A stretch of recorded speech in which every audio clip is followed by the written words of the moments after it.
All right. Back to Raskolnikov. Still only at 9%, eh? Oh, man. Lasman says, looks less complicated now that I have it on my screen. Yeah.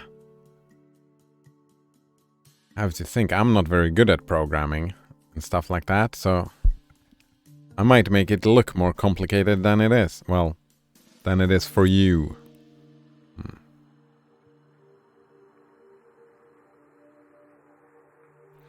It's been a learning experience, though. For sure. It's been fun.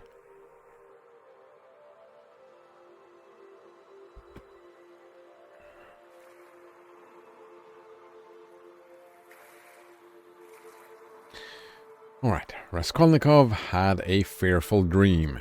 He dreamt he was back in his childhood in the little town of his birth. He was a child about 7 years old, walking into the country with his father on the evening of a holiday.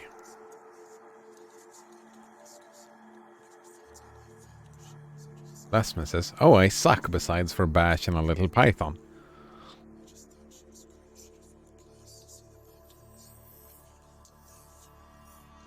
Alright, maybe we're fairly equal then, Blasphemous.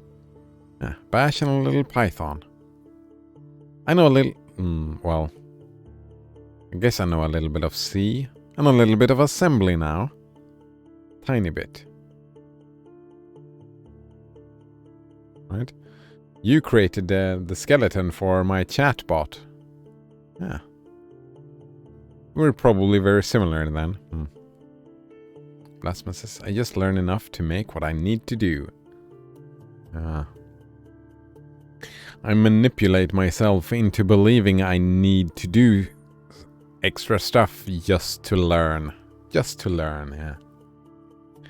That's why I like this game. I find the story and the world building exciting. So I manipulated myself into... Yeah, the game helps me think that I need to learn assembly. Because I want to play the game, I need to learn assembly. Good stuff. Lasma says if I learn extra, I'll forget it by the time I might eventually need it. Oh, but the thing is, like, programming is about understanding, right?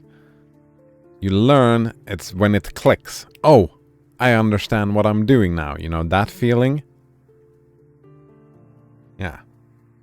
That is the learning bits of programming. The actual syntax and whatever the word is, right? For example, you heard me before saying, oh, I think I need a for loop. You know what a for loop is, don't you, Blasphemous? Like the concept of the thing? How you actually write the for loop. I have no idea, not really how to create a for, well, I have an idea how to create a for loop in assembly, but it's way different in assembly and it's way different in C from Python, but it's still the same concept. Blasphemous says, you also think you need to get better score on each one as you play instead of coming back once you gain more skill to get a better score. Yeah, right. I try to. I want to try to. Right? Learn a little bit more. It was enjoyable. Right? I enjoyed getting a better score, and I don't, right? I just try it out to see if I can figure it out, and then I give up, and I might get back after. The thing is, though, that the way I work, I might end up in the situation where I'm finished with the game, I won't get back. I won't go back. Maybe I will, maybe I won't. So I prefer to try and find optimizations before I leave, right? Yeah.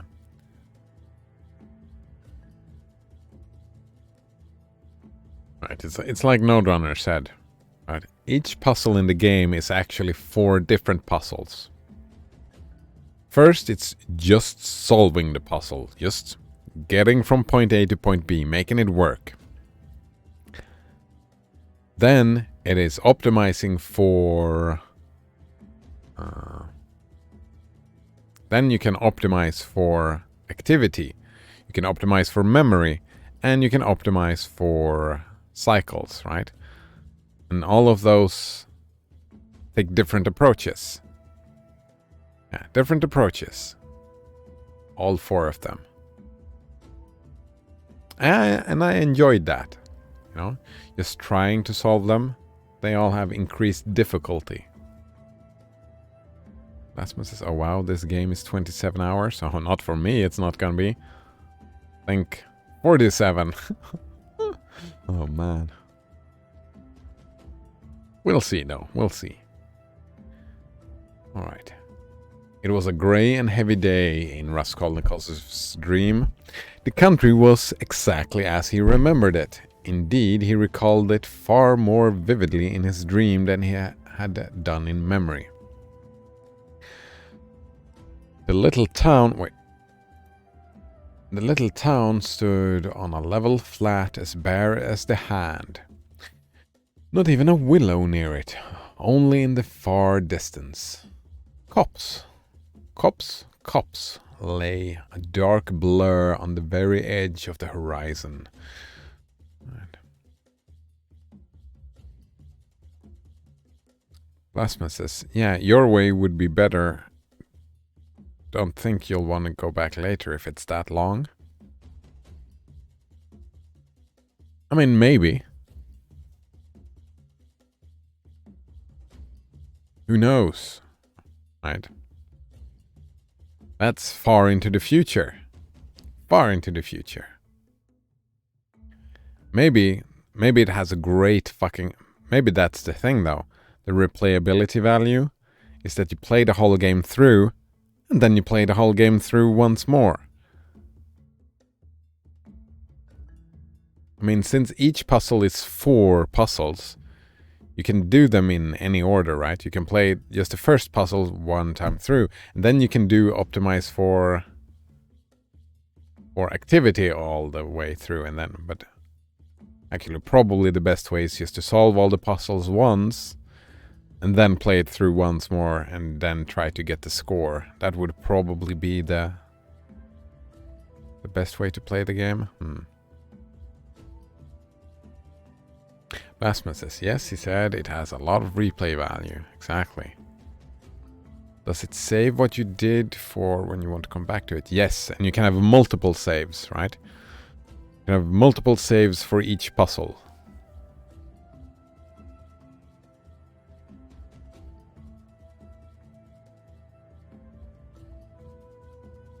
Well, so it does not save. It saves where you left off. But you can also save that and make extra saves for yourself, which I found very helpful because they have very different approaches to the different puzzles. Basma says, I feel like this would be a great game to have on a phone and play whenever you have free time. Oh yes. Zachtronics games seems like great fucking phone games when you say it. When you put it like that, yeah.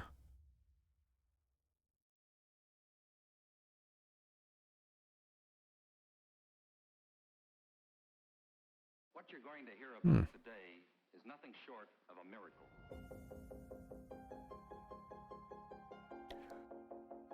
Right. A few paces beyond the last market garden stood a tavern, a big tavern, which has always aroused in him a feeling of aversion, even fear, when he walked by it with his father. There was always a crowd there, always shouting, laughter, and abuse.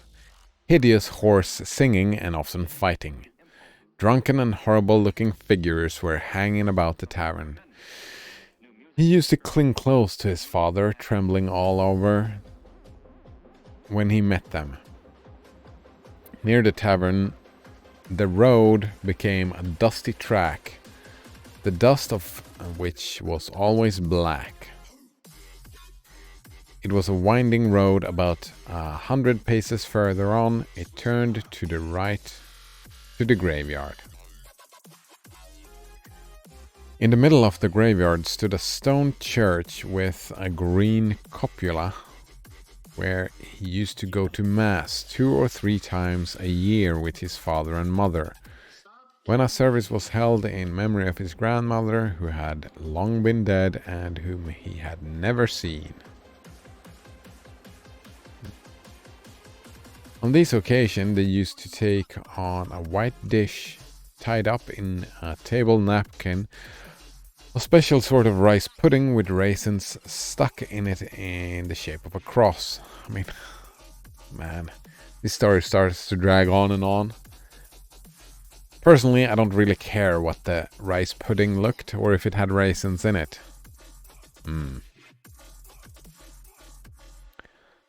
He loved that church, the old-fashioned, unadorned icons, and the old priest with the shaking head. Near his grandmother's grave, which was marked by a stone, was the little grave of his younger brother, who had died at 6 months old. He did not remember him at all, but he had been told about his little brother, and whenever he visited the graveyard, he used religiously and reverently to cross himself and bow down to kiss the little grave. And now he dreamt that he was walking with his father past the tavern onto the graveyard. He was holding his father's hand and looking with dread at the tavern. A peculiar circumstance attracted his attention. There seemed to be some kind of festivity going on. There were crowds of gaily dressed townspeople, peasant women, their husbands, and riffraff of all sorts, and singing, and all more or less drunk. Near the entrance of the tavern stood a cart, but a strange cart. It was one of those big carts usually drawn by heavy cart horses and laden with casks of wine or other heavy goods. He always liked looking at those great cart horses with their long manes, thick legs, and slow, even pace, drawing along a perfect mountain with no appearance of effort, as though it were easier going with a load than without it. Man, I'm not even paying attention to what I'm reading anymore. So much. Now, strange to say, in the shafts of such a cart he saw a thin little sorrel beast, one of those peasants' nags which he had often seen straining their utmost under a heavy load of wood or hay, especially when the wheels were stuck in the mud or in a rut. And the peasants would beat them so cruelly, sometimes even about the nose and eyes, and he felt so sorry for them that he almost cried, and his mother always used to take him away from the window.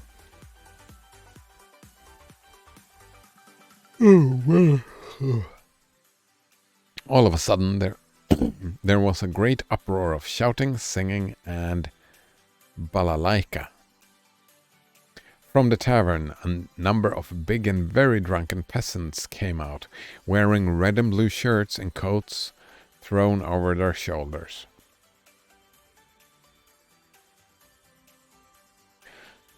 Get in, shouted one of them, a young thick-necked peasant with a fleshy red face as a carrot. I'll take you all, get in. But at once there was an outbreak of laughter and exclamations in the crowd.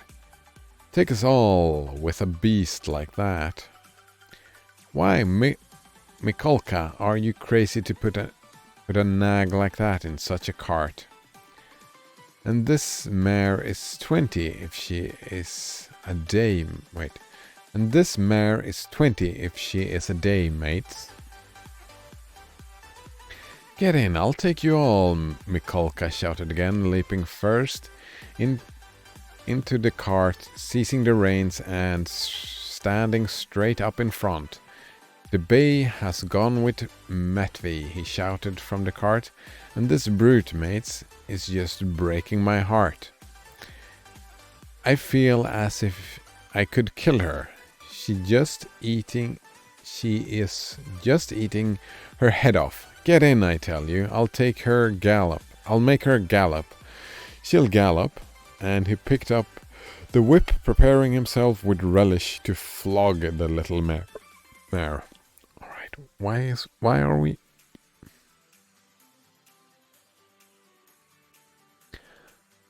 we reading about this dream? How is this relevant to either crime or punishment? Get in, come along, the crowd laughed. Do you hear? She'll gallop. Gallop indeed, she has not had gallop in her for at least 10 years, for the last 10 years. She'll jog along. Don't you mind her, mates. Bring a whip, each of you, get ready. All right, give it to her.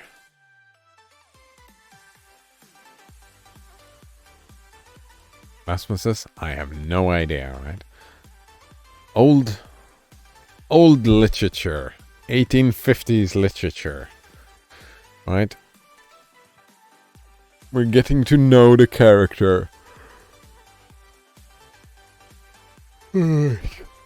What kind of life does this Raskolnikov, what kind of life has he led? Right? The dream is just a reason to do a flashback, right? Flashback to what his childhood was like. They all clambered into Mikola's cart, laughing and making jokes. 6 men got in there and there was still room for more. This story, what about this cart story? Why is this relevant? Oh man. They hauled in a fat, rosy-cheeked woman. She was dressed in red cotton, a pointed, beaded headdress, and thick leather shoes. She was cracking nuts and laughing. The crowd round them was laughing too, and indeed, how could they help laughing? That wretched nag was to drag all the cartload of them at a gallop. 2 young fellows in the cart were just getting whips ready to help Mikolka. With the cry of "Now!" the mare tugged with all her might, but far from galloping. Could scarcely move forward. She struggled with her legs, grasping and shrinking from the blows that the 3 whips, which were shrouded upon her like hail. The laughter in the cart and in the crowd was redoubled, but Mikolka flew into a rage and furiously thrashed the mare, as though he supposed she really could gallop. Let me get in too, mates, shouted a young man in the crowd whose appetite was aroused. Get in, all get in, cried Mikolka. She will draw you all. I'll beat her to death. And then he thrashed and thrashed the mare, beside himself with fury. Father, father, he cried. Father, what are they doing? Father, they are beating the poor horse. Come along, said his father. They are drunken and foolish. They are in fun. Come away, don't look. And tried to draw him away, but he tore himself away from his hand, and beside himself with horror ran to the horse. The poor beast was in a bad way. She was gasping, standing still, then tugging again, almost falling. Blasphemous says, have you ever looked at famous artwork and thought to yourself, I know someone that can paint better than this?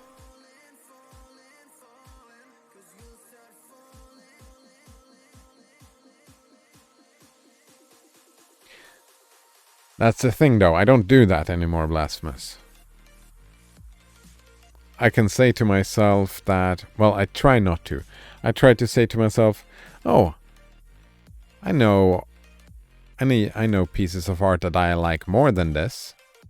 I wouldn't make any judgment of it being better than. Right? Yeah, but sure. art is subjective. That's like the part of it, right? I've heard musics that I liked that's other people don't like. I've heard music that other people like that I don't like. I've seen pieces of art that I like that other people don't like, and vice versa. That happens all the time. Blasphemous says, they are beating the poor horse in front of Nietzsche? Wait. Did I pronounce something weird? No, in front of Raskolnikov. Well, we're in Raskolnikov's dream, and they're beating the horse in front of him. Blasphemous, why are those famous pieces of art considered great? Oh. That's, in literature, that great thing, it's considered canon. I don't know if you've heard me say that, like I say that word with disdain. Canon. Right? They are great. It's because people who care about such thing has decided. Yeah. It's an old idea. Been for a long time, like the classical music. So no real reason? No, it's just happenstance, right? The reason is because, like, for this example, take this art piece. This is probably a great piece of art, I would assume. Right? It was painted. A lot of people who are art nerds thought that this art was great. So a lot of people a lot of art nerds reviewed this and said this was great. It's just like games, right? Great games become great in the public domain because a lot of reviews happen to say it's great. Like when we look at Factorio reviews and we say, oh, 98% positive reviews out of so many, that makes the game great because just a lot of people said so, or a select group of people said so. So yeah, no real reason. There's no real reason. There is some value to it, right? Before purchasing a game, for example, or before deciding to spend your time with a game, I can see the value in consulting some other nerd. Right? Consulting and having them what's that word? Curate. There we go. Curate. That's what it's called, yeah? That's the reason. It's considered great because of curators that have curated a list of art because they thought so. So those reasons are real. There's no objectivity in it, right?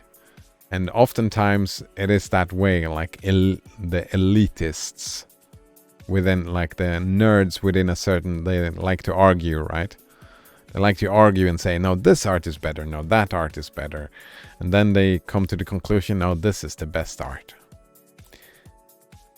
And the mistake they're doing is that they deriving, right? They call a subjective, you can't get from subjective to objective, but that is the linguistic mistake that they do, trying to move from subjective to objective. Very similar to this other thing that I talk about all the time. Yeah. Making the logical leap that just because I think something and you think something, just because we all think a thing, therefore it is objectively the case. Just because our opinion is this way. Therefore, it is objectively this way. That's just the logical leap they do.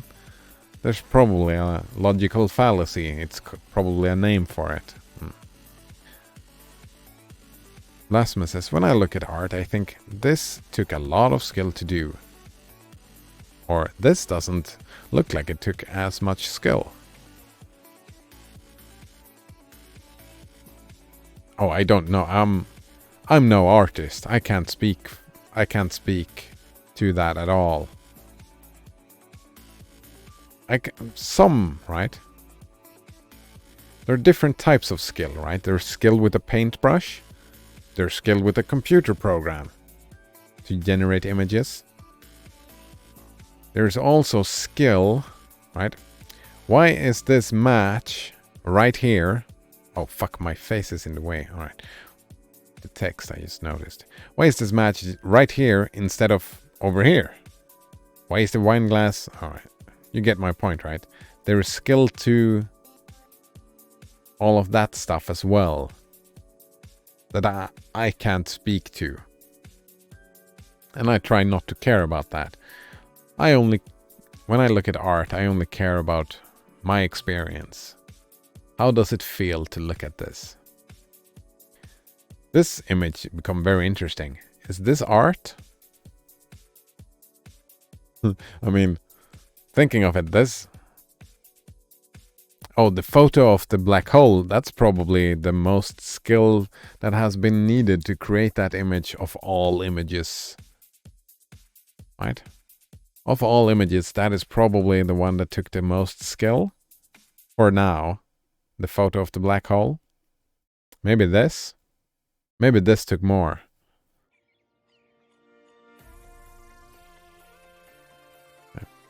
Is that art? I don't know. It's an amazing image, though. Lesma says, I'm sure there must be some pieces of art that you look at and you're like, how the fuck is this famous art?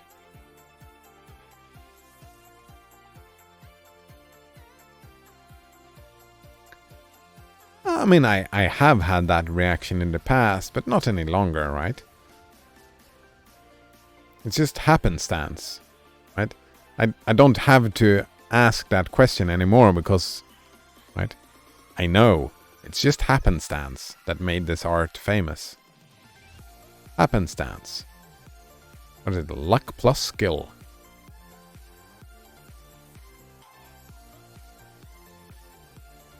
Right, I don't really... I try not to care anymore what other people think. Right? When I go to a museum, like an art museum, and I do from time to time, right? It's my experience. It's just me. I go there, I look at all the images, and I say, oh, this one I really like. Oh, that one was kind of boring. This one I kind of like. Like, take the Mona Lisa, for example. I don't like that. It's a boring image. Alright, well, it's not a boring image, but I don't like it. In general, I don't like images of faces just like this.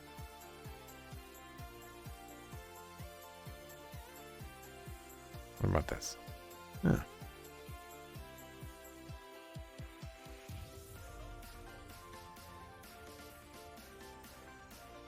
Right? But art nerds, I can see, like, art nerds can appreciate it in a way that I don't. Right? Like, what the fuck? I've read that book, Dan Brown. The Da Vinci Code, right?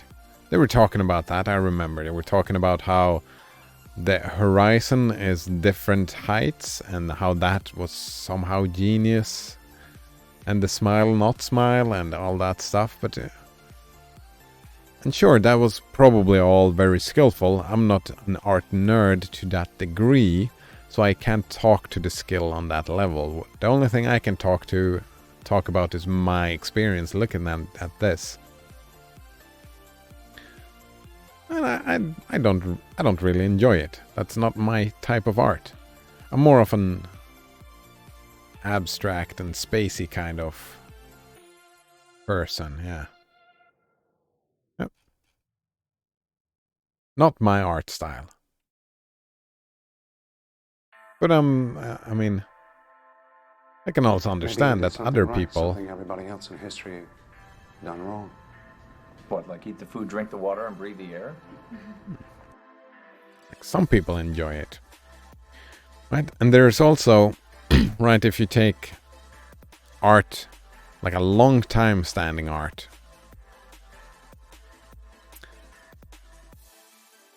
Like 1984, for example. A lot of people have read that book, and it still sticks around. There's thousands of other books that were written that year, maybe. I don't know how many books, but you get my point. Let's say hundreds. There were hundreds of books written that year, the year 48, or that came out that year.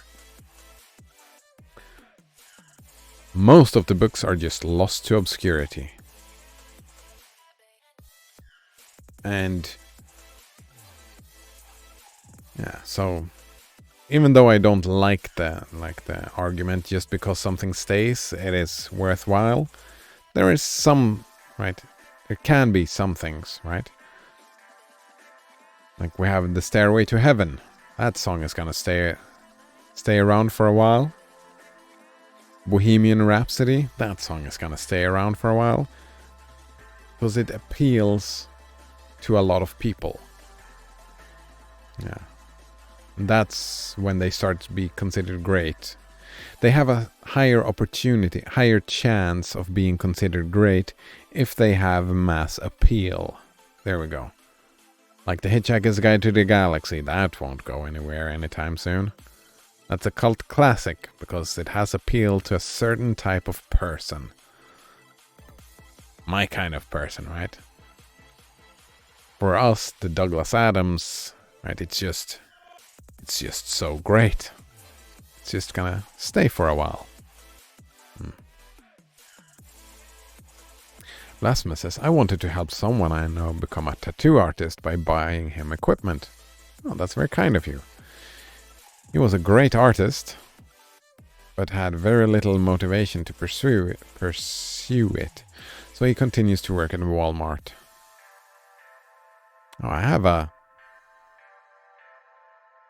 friend, yeah. I know you wouldn't call him a friend. So I have an acquaintance, but I would call him a friend, yeah. Who is a tattoo artist, like a hobbyist tattooist. And he owes me a tattoo. Ah. I'm gonna have 42 right here. Right there. 42.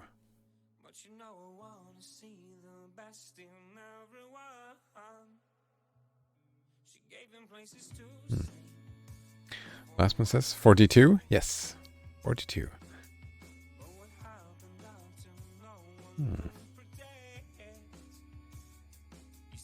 We should put ourselves in the customer's place to see from the customer's perspective. Oh, gross. Gross. Actually, I think I'm gonna change that. Yeah, I'm gonna change that. So quote 42 will be... I'm gonna add the quote here.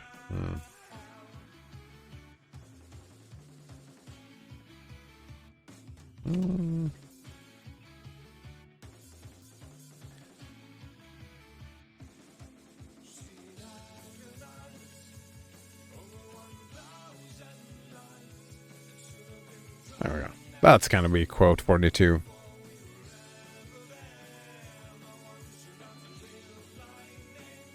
That's Douglas Adams. Right, that's a reference. He says the answer to life, the universe, and everything, spoilers, is 42. Right,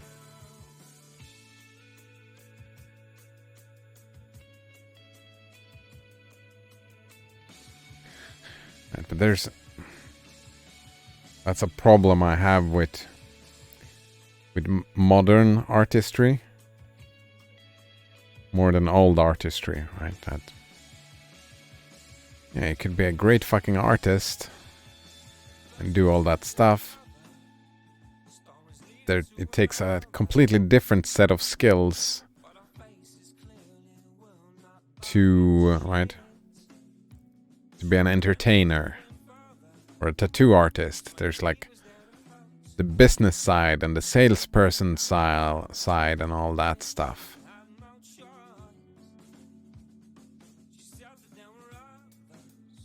It all gets into the thing that I don't think is relevant. I just like looking at pretty pictures.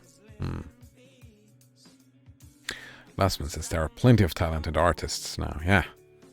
Right. We're so spoiled. Spoiled. I am spoiled. I feel spoiled because there's so much art.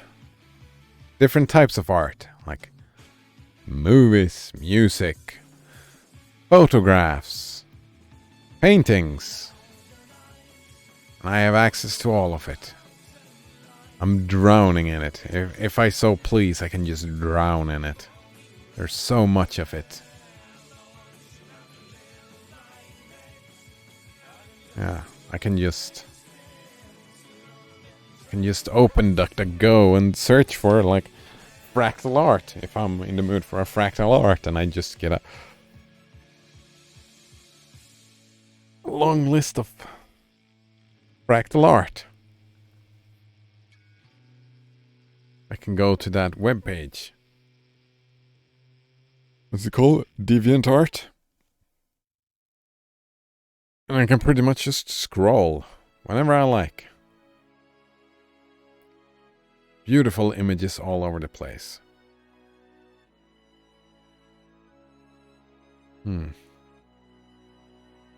Right, I didn't even have to look for these images. Node was kind enough to just send me a lot of beautiful images to have as my wallpaper. So now I just have nice pictures as my wallpaper. Didn't even have to look for it. It just came to me. Lastman says, if everybody is an artist, nobody is an artist. I'm no artist. So, yeah, no, not everybody is an artist. But I'm not. I'm not. That's for sure. I don't have aesthetic sensibilities. Lastman says, you can be an artist at something. Yeah, sure. I could. But I won't be. Right. I don't have that. I don't have the aptitude, the will. I'm not drawn to that. I'm drawn to creativity. I like to be creative. But the stuff I create, I don't consider that art. Yeah. Not artistic. Right. Yeah. I like that picture as well. So many beautiful pictures. Last one says philosophy is art.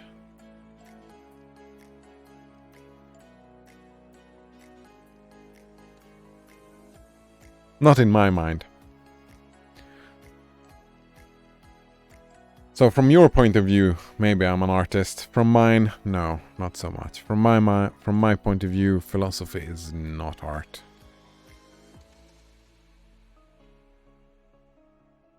It's its own thing. It is... Yeah, it's its own thing. Lastman says you see it as more of science. I see science as philosophy.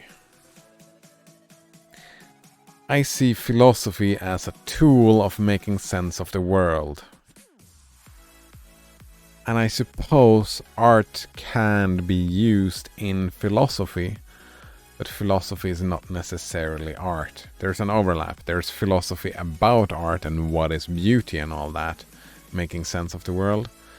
But in my mind, like, yeah, it doesn't have to be an overlap. There can be overlap, but it doesn't have to be. And in my, like, for me, philosophy is primary, right? Philosophy created science, right? So science is philosophy, not philosophy is science. Yeah, I would say that way. And it takes creativity, right? So yeah, a lot of creativity in philosophy. But in my mind, I don't know why it's not art.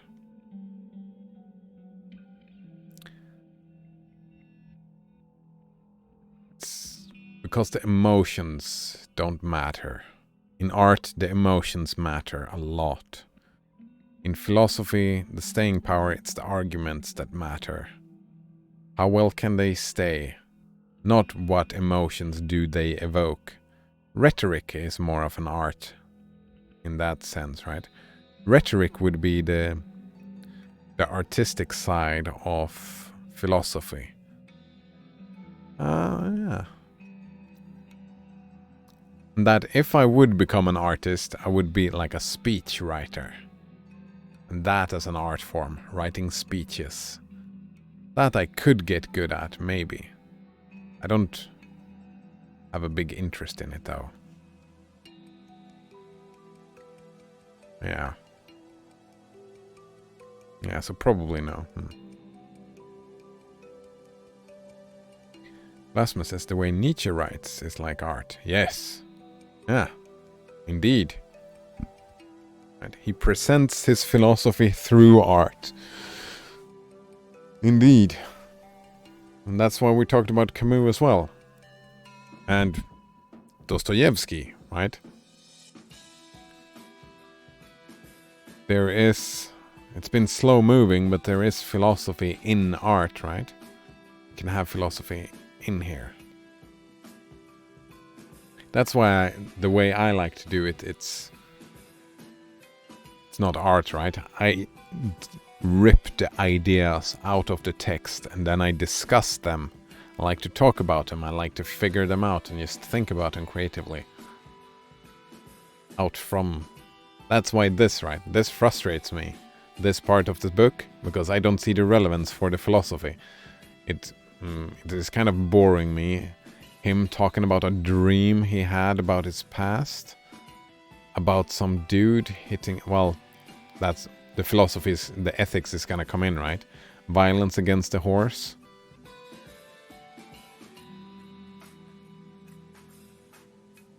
That's the ethical question, right? The query. We talked about that earlier, right? Talking about cruelty towards animals.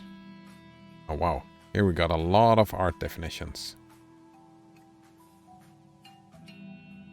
Fine art. The products of human creativity. Oh, wow. Works of art collectively. Alright, from that definition I would have to concede, right? Creative thinking is art then, I suppose. If we go by that definition, I would have to concede. What else do we have? The creation of beautiful or significant things. That's more my definition, if you take significant away. The creation of beautiful things. Or... Right, yeah. Art as a verb and as a thing, right? Someone created something beautiful. That beautiful thing is art. Through intent, right? This is very beautiful. This image is super beautiful.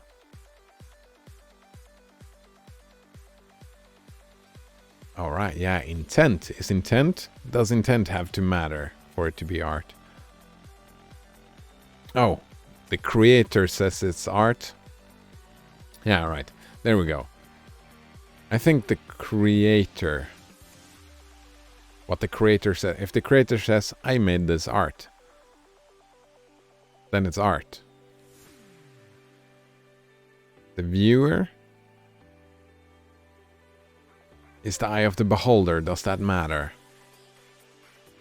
Can I decide that this is art? I'm not sure. I haven't thought about that. It's an interesting question. Alright, the third definition. Superior skill that you can learn by study and practice and observation. The art of conversation. Oh, that's interesting, yeah. The art of conversation. That's new. Alright, and the fourth definition. Photographs or other visual representation in a printed publication. Lasma says, you practice the art of semantics. Can't argue that. That's the third definition. No, the fourth. Oh, the third definition, yeah. The art of semantics. That, yeah. Two out of the three definitions I would concede. Sure, art. Those are not my preferential definitions of art. But yeah. I like creativity. Lasmus says, that is the most useful command. The define. Yeah, no, it's on the to-do list to improve it, make it better. But yeah, it is a useful command. But I've gotten to the place, right? I lost that thing that makes me do it. Whatever you want to call it. Motivation, discipline. I'll get back to it. For now, this is what we'll live with. We'll live with this version of it. Last one says, it works good enough. Don't want to keep working on it for now. Exactly. That is what I feel like. Yeah. Indeed, that are my feelings on the matter at the moment. And I work like that, you know. You've noticed. You probably understand me quite a bit now. You know, I start doing something, I play around with Gentoo for a while, and then I burn out. I burn out of it a little bit. Right? Work, and then I burn out. And then I get back to, then I do something else for a while. For now, I'm just resting up until the next thing.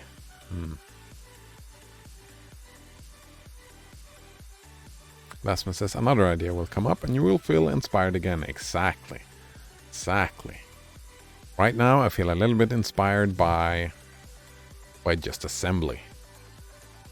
I've been spending a little time of just watching, just maybe a half an hour.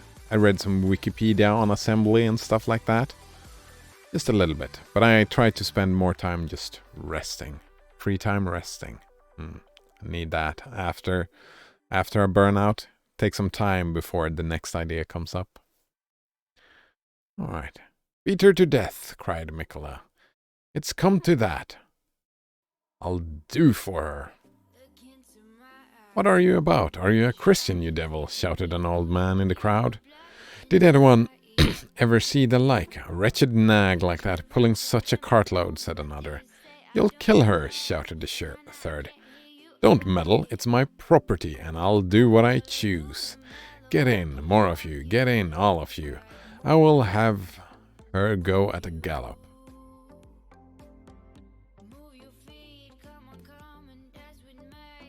And there it is. That is my emotional reaction, right? Why I did not want us to be able to own people, living creatures.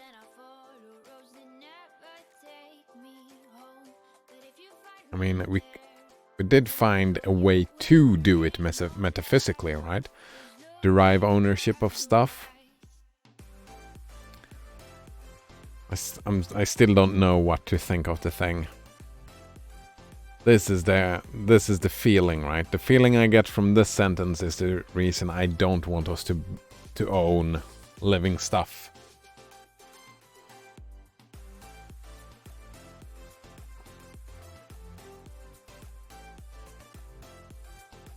And only own stuff. Non-living stuff.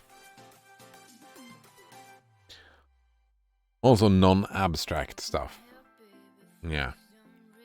Non-abstract stuff and no living stuff. Just physical stuff, like chairs and glasses. And computer mice. And cameras. I'm just looking around me at stuff of examples. Lasmus says, in the future you can rent your property to others so that people have to own less. Oh yeah, I heard that, someone talking about that. Right, probably in the future, with self-driving cars, if you own a car, right? The rest of the time, if you own a car, when you don't use it, you can just rent it out. Just let it drive around. Drive people around, left and right. You're not using it at the time, so they might as well just use it, and that would be the cheapest way. And then, of course, that would be the future of the taxi companies, right? Just having lots and lots of cars that are super cheap to use a taxi. Self-driving car. You just rent it for however long it takes for you to get there. No one has to work. No one has to do the job. No pointless job.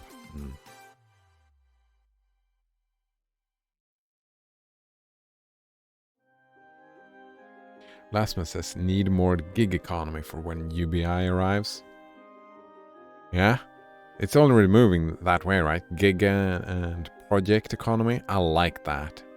I like that idea, right? We set up a project. This is what we're gonna do. This is our company. We're gonna create this very thing. Then when we're done, we're fucking done. The company shouldn't have responsibility of the people now, but that is what happens, right? The company ends up being responsible for these people, and then they are, all right, what do we do next? Let's figure something out. Instead of just saying, no, we're done. We are done. I like that. I like that approach. Lastman says, yes, that will be how people will earn extra money on top of UBI. Yeah, exactly. Exactly. That's my speculation, and yours as well. Yeah, that's how I speculate how the future will look anyway. Yeah. Right? You do your own projects. Maybe you can do like personal hobby projects. Maybe someone will pay you for it. Maybe they won't, right? Maybe you'll paint some art. Maybe you'll paint a painting. Maybe someone will buy it off you. Maybe they won't.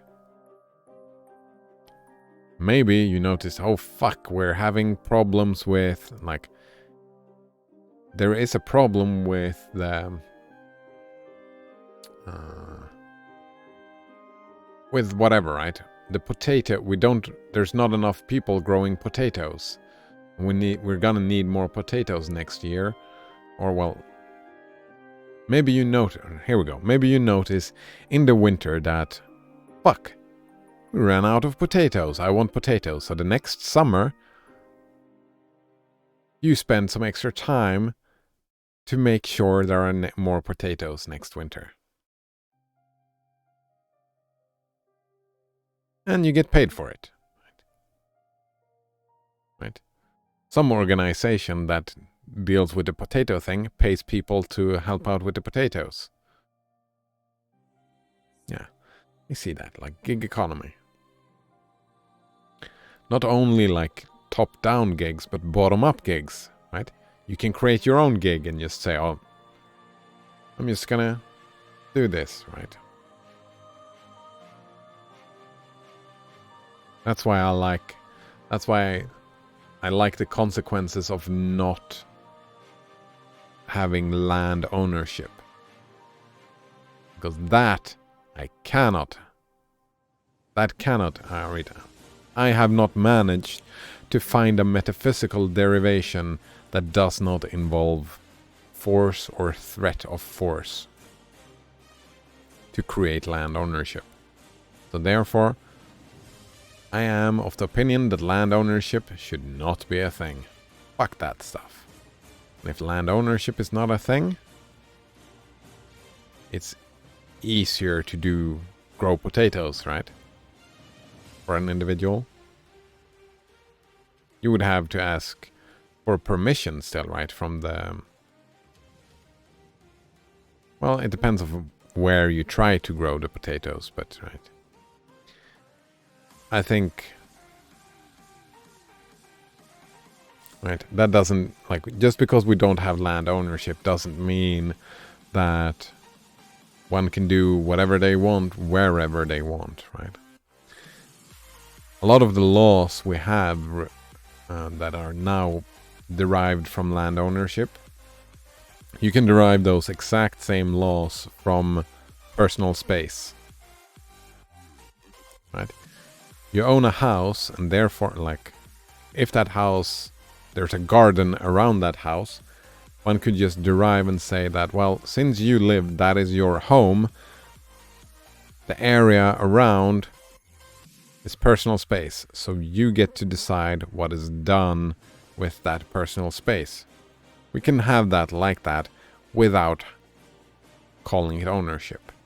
But you make decisions of your personal space, and other people invading that personal space is not okay. So we don't have to make any sweeping changes to society to make that semantic distinction. But I do like the consequences of, not having government-endorsed threats of force, or force for that matter. That is not a society I want to see. Yeah. Or horses.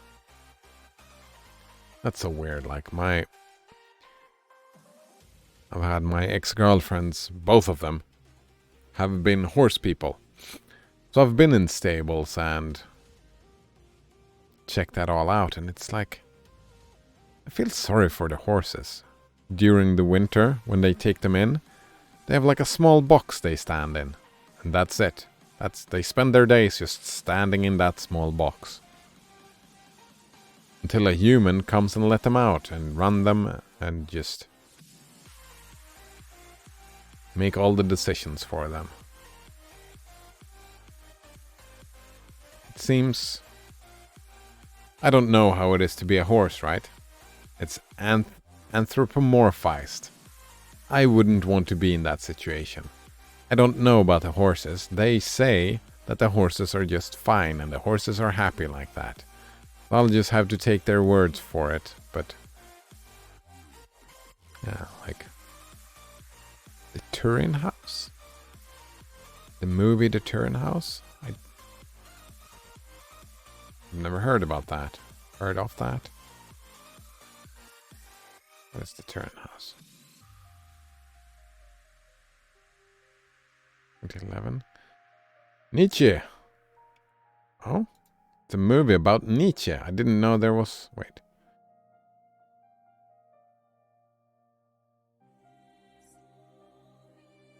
Or is it a book? Storyline. German philosopher Nietzsche witnessed the whipping of a horse. Huh. Oh. That's why you were talking about Nietzsche. Alright. Tossed his arms around the horse to protect it, then it collapsed to the ground. In less than 1 month, Nietzsche would be diagnosed with a serious mental illness. Oh, it's just...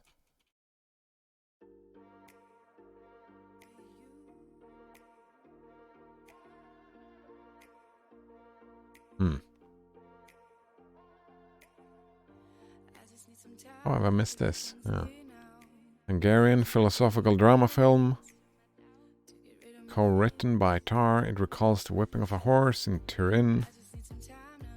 Rumored to have caused a mental breakdown of Friedrich Nietzsche. Oh, so it's not about Nietzsche, it's just...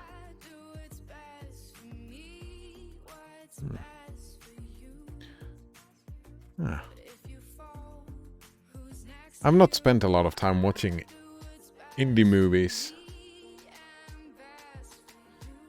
I mean, The Man from Earth is one of my favorite movies ever, but yeah, this seems interesting. Yeah, fiction. Indeed. Oh, it's completely fiction? Even the horse whipping thing? That didn't happen to Nietzsche? I've never heard about it before, so maybe not.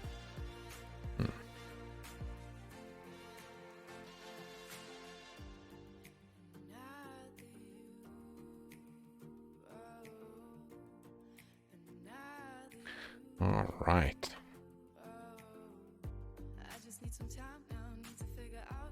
I'm thinking of maybe taking a break. right? I felt a little bit frustrated by Crime and Punishment, and we're at 10%. Taking a break and taking something else as a reading experiences for a little while. Maybe reading some zines or some... I don't know. Maybe a game reading experience? I don't know. Maybe tomorrow we will end up with the second part of that PDF. Got some reading to do there.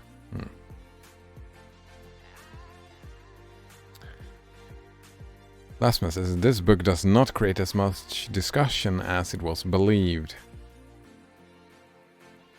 Believed? It's just slow. It's gonna get there, right? It's called Crime and Punishment. The crime hasn't even happened yet. It's just I get a little bit bored. Actually, I should maybe just barrel through it until we get to the crime and the punishment. But yeah, no, the book is... There's a lot of...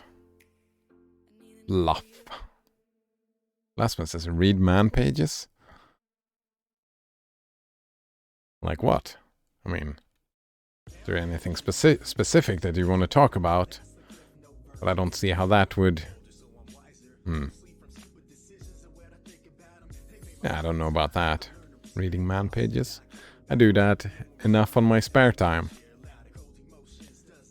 Alright. Now maybe just push on through Crime and Punishment. Rather than taking an extended break. Maybe shorter breaks, right? Shorter breaks with... yeah, shorter breaks is fine. But alright. That is it for today, and thanks for hanging out. I had a good time. Hope you did. Alright, and see you next time. Cheers.